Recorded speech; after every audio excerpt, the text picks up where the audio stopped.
अनंत T refresh हमी। हिंदू राष्ट्राला विकसित करण्यासह राष्ट्र सुरक्षित ठेवणंही तेवढंच आवश्यक आहे, आपली ती जबाबदारी आहे। माझ्यावर हिंदुत्वासाठी कार्य करताना 38 केसेस आल्यात, धर्मासाठी घेतलेल्या केसेसचा मला अभिमान आहे, असं विधान मत्स्य आणि बंदर विकास मंत्री नितेश राणेंनी केलंय। एबीवीचा इतिहास फार वेगळा आहे, मोठा आहे। मोठ्यातले मोठे नेते, नावलौकिक असलेले नेते आपल्या ह्या संघटनेने ह्या देशाला दिलेले आहेत, जे आज आपल्या ह्या देशाला चालवण्यासाठी, देशाला सुरक्षित ठेवण्यासाठी ते नेते दिवस रात्र काम करतायत। ए बाबा बस कर खालती थांब, दिवस रात्र काम करतायत।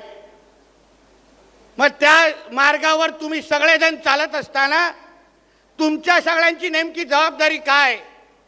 आता मी चुकून अगर याला तुम्हाला इथे विचारू का माहीत नाही प्रश्न, पण मला विचारासारखं वाटतं की नेमकं इकडे उपस्थित असलेला, आता आमचे कायशेकर बोलले तुम्ही स्टुडंट लीडर आहात, आता नेमकं इथे उपस्थित असलेला किती स्टुडंट लीडरवर किती केसेस आहेत त्या लोकांनी जरा हात वरती करा। पोलीस केसेस किती होणार आहे?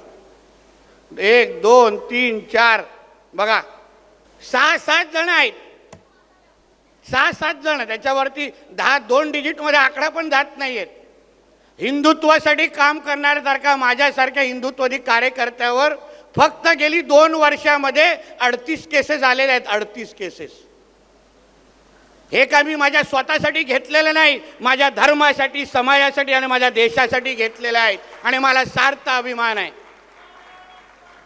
तर ह्या गोष्टीबद्दल आपण सगळेजण विचार करा। आम्ही बोलत नाही मुद्दामून जाऊन कोणाला कानपडीत मारा, पण आपल्या देशाविरुद्ध, आपल्या धर्म आणि समाजाविरुद्ध जे कारवाई करताय, जे वाकड्या नजरेने पाहत असतील, जे आपल्या सुरक्षेच्या बद्दल प्रश्नचिन्ह निर्माण करत असतील, त्यांच्या आडवे येण्याची जबाबदारी पण प्रत्येकाची तुमची आहे, हे लक्षात घेऊन या परिषदेच्या बाहेर गेलं पाहिजे।